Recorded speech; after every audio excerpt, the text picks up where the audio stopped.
Tapo weto desi kuni Dichi kokombi odoketi toto Kemale Yesu taberso Papa di kati mogemu kemi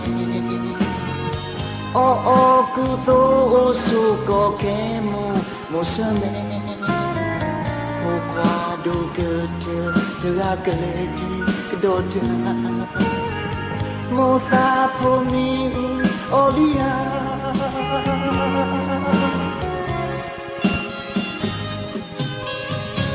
Oh momo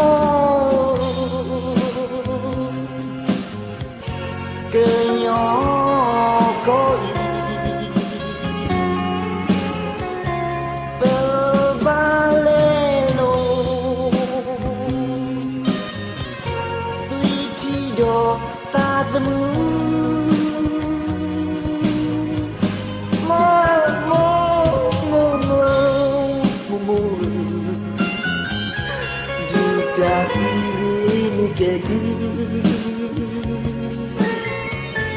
Si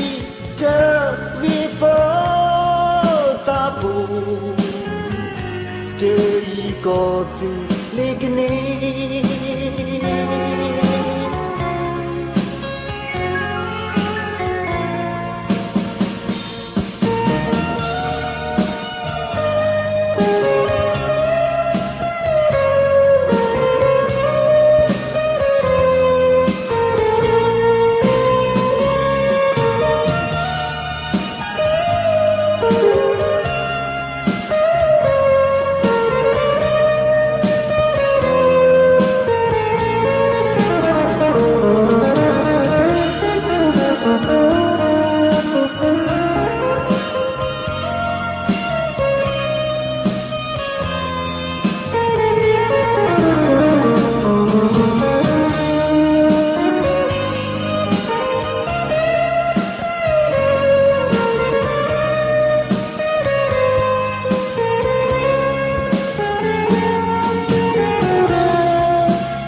Papa maloti jojo poke legupi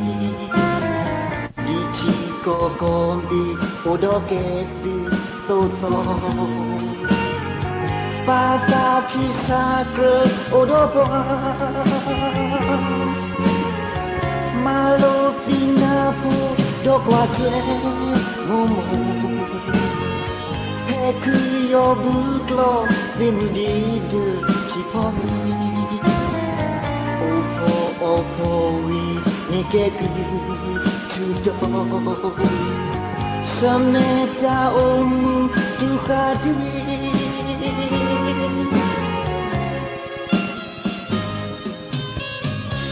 Oh momo Kenyo koi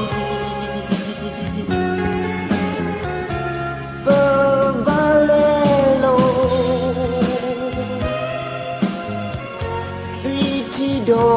tadmu mo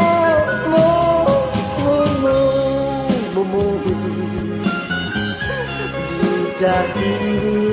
kedu